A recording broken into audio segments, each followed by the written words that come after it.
2014 से राजीव गांधी सेवा केंद्रों पर कार्य कर रहे हैं। 8 वर्ष से पिछले 8 वर्ष से कार्य कर रहे हैं।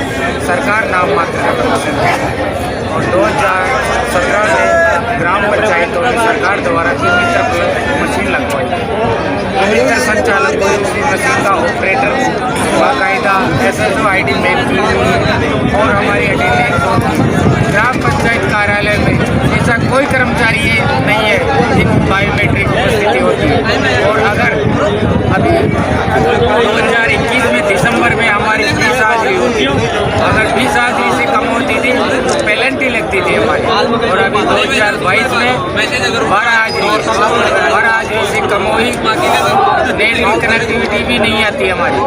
और फिर भी हमारे को ज़बरदस्ती सरकार ने थोप रखा है, आप करो ये मशीनों को चलाओ। जब मानदेय नहीं देती तो हमारे को चलाने का सरकार को क्या अधिकार है? ये आपने जो मित्र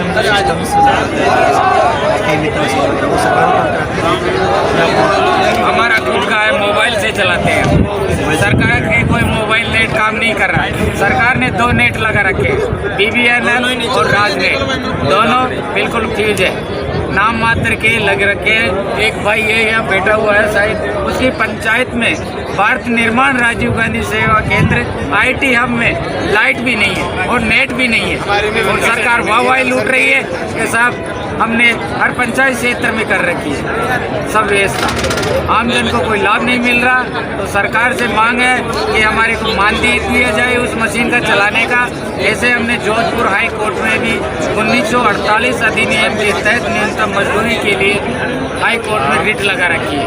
ये आपने अभी तक किसके सुझाव आपने देखा, किसी मंत्री से या विधायक से मिल चुके?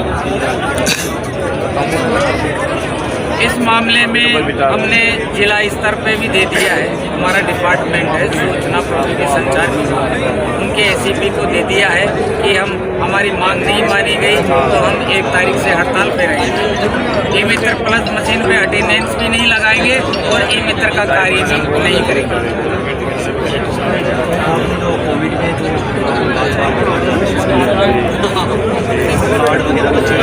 चिरंजीवी योजना कार्ड, सर हमने चिरंजीवी स्वास्थ्य बीमा योजना सरकार की जो महत्वपूर्ण योजना है, और यही राजस्थान में नहीं बाहर भी गहलोत साहब का डंका पीट रहे हैं, उसमें सबने दरवाजे बंद कर दिए। और हमने लगातार 15 दिन राजीव गांधी सेवा केंद्रों को खुला रखा और उसमें बैठ के बिना जान की परवाह किए हमने लोगों का आमदन का रजिस्ट्रेशन किया निःशुल्क।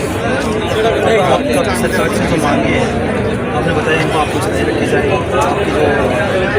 वेतन है वो बढ़ाया जाए। दे ही नहीं रहे, कुछ ही नहीं दे रहे। अभी हमारे को 1 रुपया भी नहीं देती सरकार। उसकी चाबी, उसका मेंटेन, सारी मशीन का हमारा कार्य है। जैसे सरकार की कोई भी योजना आती है, अभी सरकार के 3 साल पूरे हुए तो हमने सैटरडे और संडे को छुट्टी रहती है इसी ऑफिसों की, मगर हमारे को आदेश आए सरकार से कि BC दिखानी है आम जनता। अभी सरकार का बजट का प्रसारण हमने सीधा आम जनता को दिखाया, मगर सरकार ने हमें कुछ नहीं दिया। मुख्यमंत्री की BC है, SMS कलेक्ट्रेट टायर का सिलाई सारी पड़ा है, मुख्यमंत्री उसकी BC करेंगे, उसका पौधारी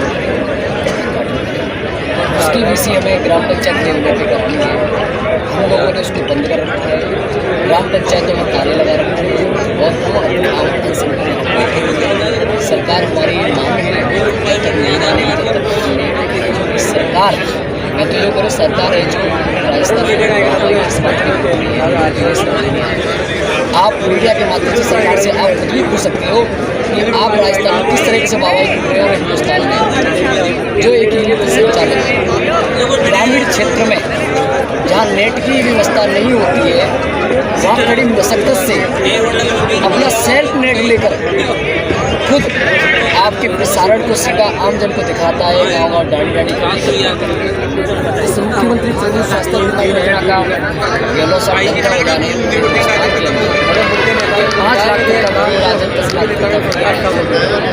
मैं राजस्थान सरकार से पूछना चाहता हूँ, अगर ये ई-मित्र संचालक राजीव गांधी सेवा केंद्र वाले आपको 7 कोरोना से ज़्यादा कोरोना काल में अनुशासन पखवाड़े में अगर आपका साथ नहीं देते तो ये सपना आपका साकार नहीं।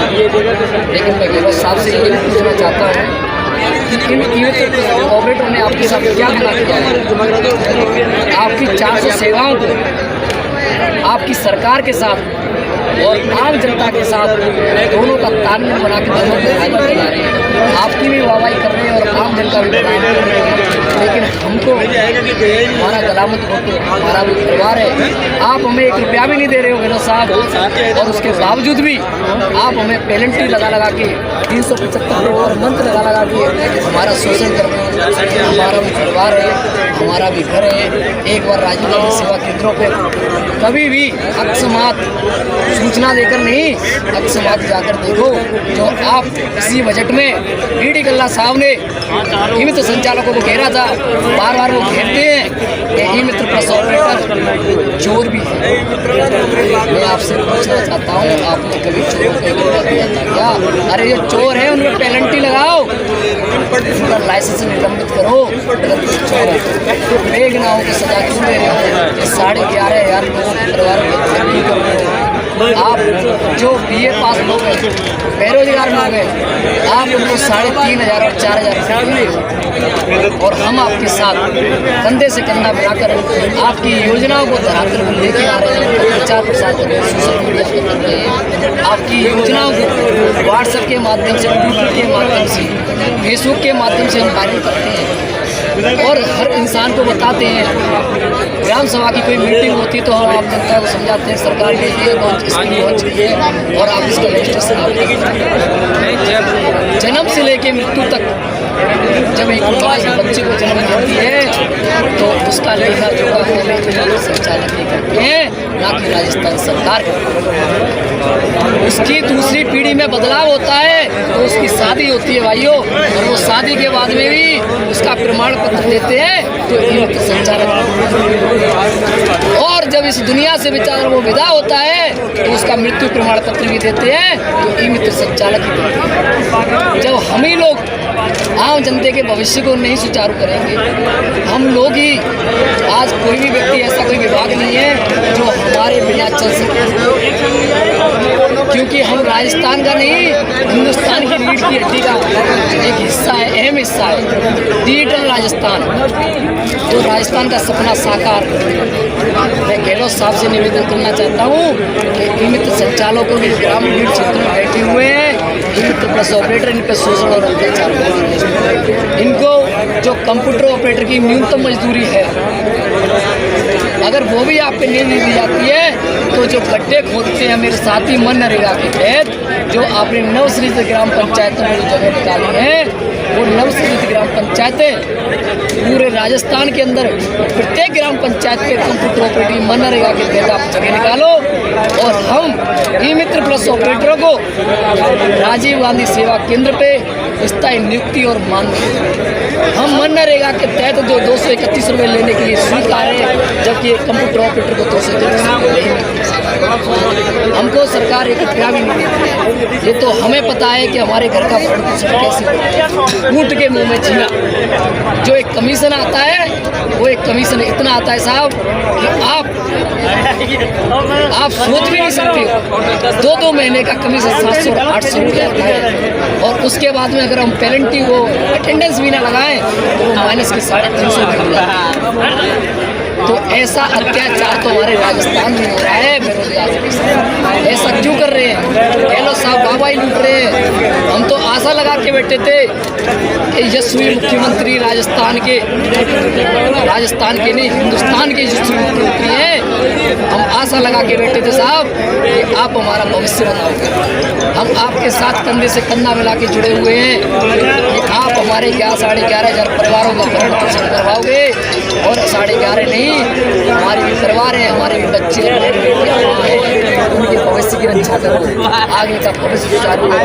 मानू कर जाए क्योंकि साहब समय कम है, महंगाई बढ़ती चरम से जा रही है, आपको खुद पता है। एक बार ग्रामीण क्षेत्र में जाके आप लोग आए हो, जब आप ऐसी अहमियत का पता पड़ेगा कि इन लोगों से कैसी गुजर रही है। हम 10 बजे से लेकर 6 बजे तक आपके BBNL और राजनेट काम नहीं करते, मैंने आर के शर्मा जी को, जो हमारे DIT के आर के शर्मा डायरेक्टर हैं, मैंने अपने हाथों से जयपुर आके 250 किलोमीटर धौलपुर से जयपुर आके बार 28, 30 बंदों को ला के मैंने अपने साथियों को कई बार अवगत कराया कि साहब इतना शोषण अत्याचार मत करो, लेकिन हमारी आज तक एक नहीं सुनी। बस ये ठीक है, आपका ज्ञापन कहाँ ले लिया और कर दिया, भेजने से काम नहीं होगा। हम भी आपके परिवार के हिस्सा है, तो राजस्थान की आपकी योजना है, आप सूचना प्रबंधन विभाग के मुखिया हो साहब, आप इसके संचालक हो और हमारे मुखिया हो। तो आपने मीडिया के माध्यम से कहना चाहता हूँ राजस्थान सरकार को, गहलोत सरकार को, आप जो डंका बजा रहे हो पूरे राजस्थान नहीं हिंदुस्तान के अंदर, जो राजस्थान को अव्वल बता रहे हो, सारी योजनाओं को, मुख्यमंत्री चिरंजीवी योजना जो आपने हाल ही में, जो पर्चे भी 10 रुपये के बनते हैं वो भी आपने निःशुल्क कर दिए। ठीक है, आपकी अच्छी पहल है, लेकिन उसका भी रजिस्ट्रेशन संचालित करना है। उसके परिवार का भरण पोषण कैसे होगा? इस महंगाई में कैसे वो अपना जीवन यापन करेंगे? उनके परिवार का राशन, आप मुझे ये बता दो कि नॉर्मल राशन कितने रुपये का आता है? क्या 500-600 रुपये 2 महीने का कमीशन आता है? उसमें क्या हमारे घर के सावन की 600 रुपये? इतना अत्याचार साहब मत करवाओ, हम लोगों की सुनो। हमारा आज चौथा दिन है, लेकिन आपने हम लोगों से बात करने की नहीं सोची। आज हम रो रहे हैं अंदर से, ये आज हमसे बीत रही है वो किसी से नहीं बीतेगी। तो जिन लोगों को पैसे मिलते हैं वो भी आमरण अनशन करते हैं, घेराव करते हैं, कुछ करते हैं और आप उनके आगे झुक जाते हो और आप उनको देते हो। लेकिन हम अपने हक की लड़ाई मांग रहे हैं, हमारा हक है और हम इसको लेके रहेंगे साहब, चाहे आप कुछ भी करो। और मैं आपसे भीख मांगता हूँ अपने 11,500 साथियों के लिए कि आप हमारी इन मांगों को मानो और हमारे सारे 11,500 परिवार का भरण पोषण करने के लिए और हमारी मांगों को मानो। हमें नियमित और मानदेय कम से कम दो साहब, इससे अलावा मैं कुछ नहीं कहना चाहता।